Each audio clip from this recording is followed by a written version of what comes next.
Hey Coco, is it time to work on the bus? That's right. Coco says it's time to work on the bus, so we are going to keep it rolling and we're going to keep working on the bus. In this video, we're going to cover changing the oil. We've got some Miles All Spec 40 weight. I think we got it from Amazon in 5-gallon buckets. That'll be cool. We're going to be changing all the filters, oil filter, fuel filters, and for the first time, we're going to be changing the transmission fluid filter. And I plan on cutting all those open, and we're going to take a look at them and see, hopefully, that there's not much damage. But it's always good to verify that, right? So these are the filters we'll be changing. We've got our secondary fuel filter, primary fuel filter, oil filter, and transmission fluid filter. And I'm going to be doing something I did before. I'm going to be filling it with some seafoam, the fuel filters. Some people say don't do it, whatever. I've never had a problem with it. I think I've changed it about 3 or 4 times on here. So it certainly never ran any worse. I feel like the more I run it, the better it gets. So I'm going to start with that. All right, so we're gonna start with filling up this one. And I'm going to be pouring mainly on the outside. Looks like some is getting on the inside, but mainly I'm trying to focus it on the outside.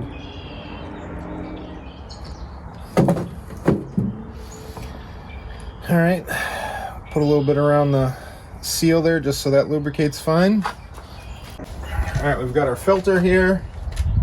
So my goal is to spin this one off and put the other one on as fast as I can. I'm going to lose a little diesel.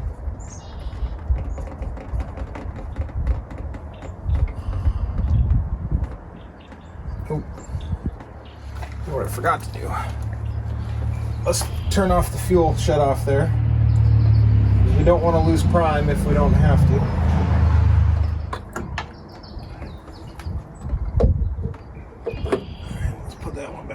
As fast as we can. Then this leftover diesel, I will put that into the diesel air heater fuel tank and it can burn that. So I'm not wasting it.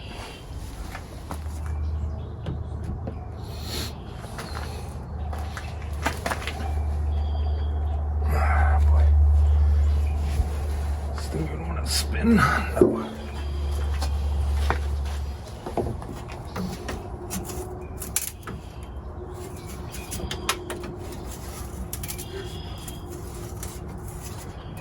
I don't remember putting it on very tight, but I just couldn't get it with my bare hands.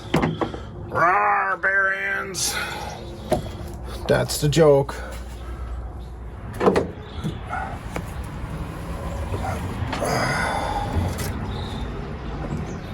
Luckily, I got all this stuff here.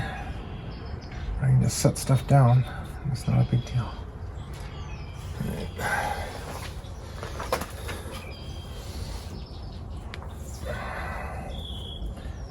Now to get it in there without.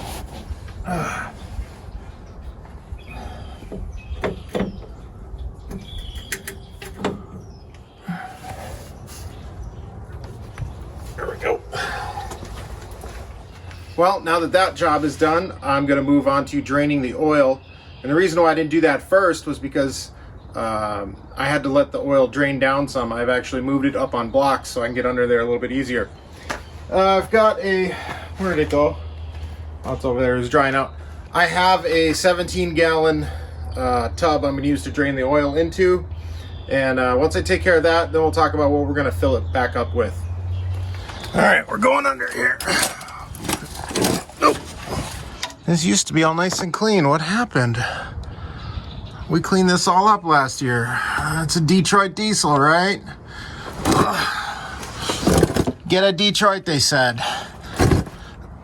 They'll run forever, they said. Nobody ever, well, maybe someone did say they'd leak forever. Okay. All right, here we go. This is the money shot, right? This is what everybody's tuning in for. This oil shouldn't be too warm. but all of it should be able to drain out into this pan without trouble.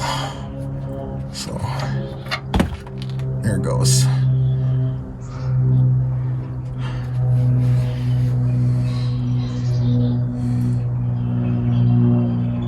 No chunks of anything, so that's good.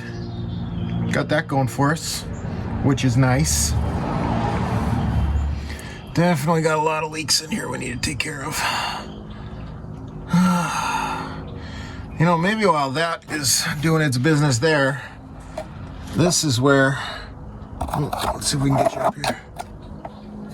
That is where the transmission fluid filter is. And the reason why I thought to change that is fluid was actually coming out of it this winter when it was really cold. And I thought, well, maybe it's getting clogged up in there. It's pushing out through the seals. So we're gonna open that up and see what we find out. I've never changed it. So crawl under there and take care of that one too, I guess. Oh, also, magnet shot. It's pretty clean. Nothing on it. All right, so this is how we're gonna try and get this off, I guess. Oh boy. Think this thing will work? I don't know. I feel like I wanted to move there. I could always do the stab method. Maybe I'll do that. There it goes. Come on. Oh. All right. Huzzah! Or continue to spin. That's the question. Yeah, okay.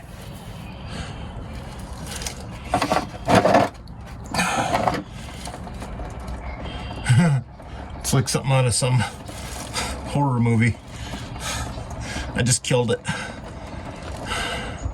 Well, I guess that's kind of good. It's washing any crud and stuff out of there. But I got it catching into a pan here. It's gonna be hard to support, so. Oh, you know what? It's getting all over my watch. I should probably take that off. Steve Jobs will not be happy. It looks fine. I don't think I got much on it. Sorry, Steve. Oh, jeez. Oh, lost it. Crap. Oh, boy. All right.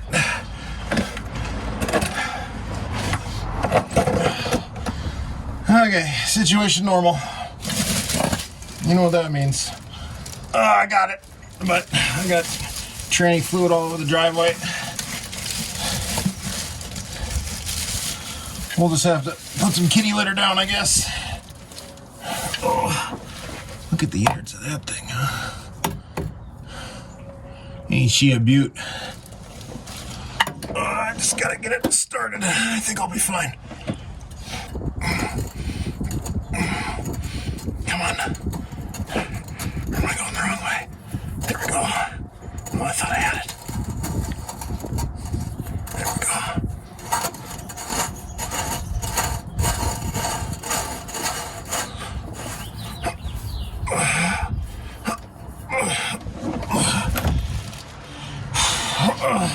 It's hard to get that thing very tight. I feel like hand tight isn't even all that tight, so I'm gonna put this little guy on it here. I figure I better show this now before it, how can I do this? Before I mix it with oil, but from the, it looks like there's some kind of silvery flake in there, which I know the clutch packs and all that stuff, they eventually wear out. So I don't know how serious that is or what, but there's some schmutz in there. We are on the oil filter side. Oh, no, I think I got it on there backwards. I did. Not as dumb as I look, you know. There we go.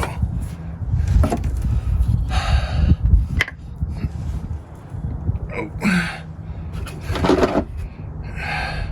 Now, if we can only get this one to fall right into my drain pan and have it not roll into the street like the last one, that would be great.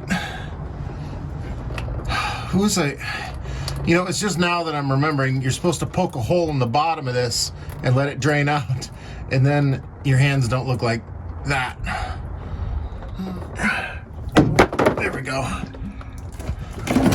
My driveway is not in the best of shape, and this creeper does not want to get in here. There we go.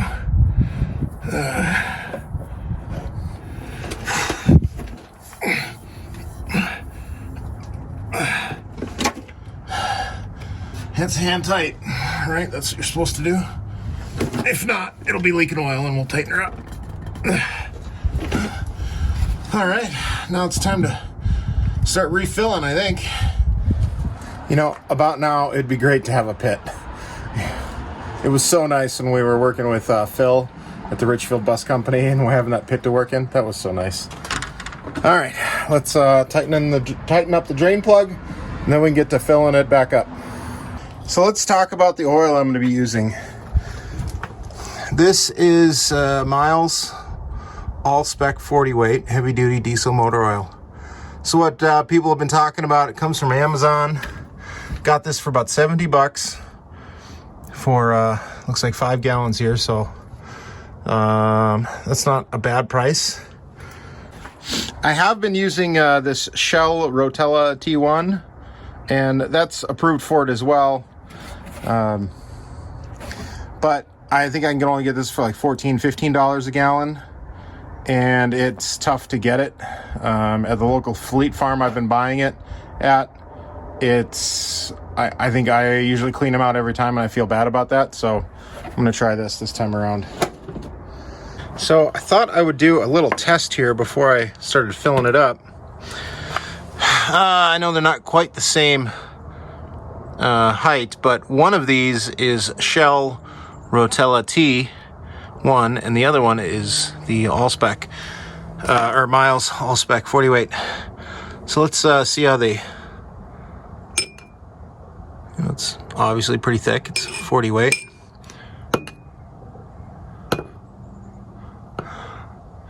You know, if anybody is a fan of that Project Farm guy, you should totally have him test this. I don't have the equipment to, but it would be interesting if there's any real difference. There appears to be a little difference in color. You can see it in the meniscus line on this one. It's almost like a little green. Huh. But I don't know. This says it meets the CF2 rated. It's supposed to be the right stuff, so I'm going to roll with it. And, yeah. Okay, you can see I made a little bit of a mess here getting it all in there, but actually I only put in about 6 gallons, which is about all I took out here, as you can tell. This is a 17-gallon container, and that's all I pulled out, but you never do get the entire capacity out because of everything that's in the lines, the oil cooler, you know, I know there's a ton in the alternator. You never get it all out, so that's not surprising to me. But I do think it's time to fire it up and see what happens here. So I'm just gonna put that on there. All right, hopefully nothing horrible happens here.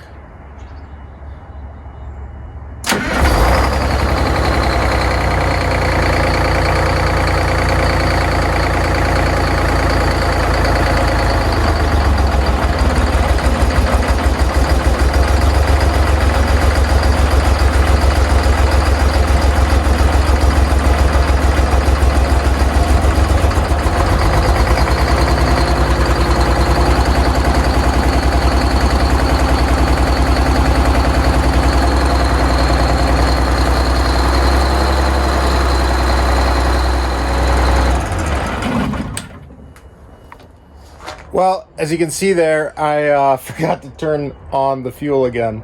So that's my bad. And it almost died, but it didn't. Let's take a look at where the oil level is going to take a while to settle. But there, that's about perfect. Remember what Phil said? Keep it just at the low mark. That's where we're at. I'm good with that. And I also noticed no leaks coming from the oil filter or the transmission filter down there, so that's good. So took apart the transmission fluid filter here, and nothing crazy big as far as flakes go, but there is these little tiny ones, and you can see that little bit of silvering on. It focuses on the trees above. Here's what I had here. You can kind of see if we can get this in the sunlight. You can see some silvering in there. I don't know how serious that is or not. I got a question out to the Vintage Mechanic Facebook group. They're pretty good about this kind of stuff, so we'll see. All right, we got our fuel filters cut open. Let's take a look at these. Well, they don't look clean, so they were probably due. That's the, was that the secondary? Yeah, that's the smaller one. Here's primary. Oh, looks like maybe it had a little bit of life left up at the top, but it was due as well. Well, I'm good and dirty now, so that must mean the job is done, or I'm done with it. I think we've done about all we can do here today, so I think we will wrap this episode up here. Definitely subscribe if you want more of this. We also do travel in this bus once in a while, so definitely subscribe if you want to see what we do when we are on the road. Give this video a thumbs up, or if you're feeling like you want to give it a thumbs down, definitely let me know why. What did I do wrong, or what can we improve, that sort of stuff. And then you can still thumbs down it, that's fine too. What else? I think that's everything. So from all of us, see you next time.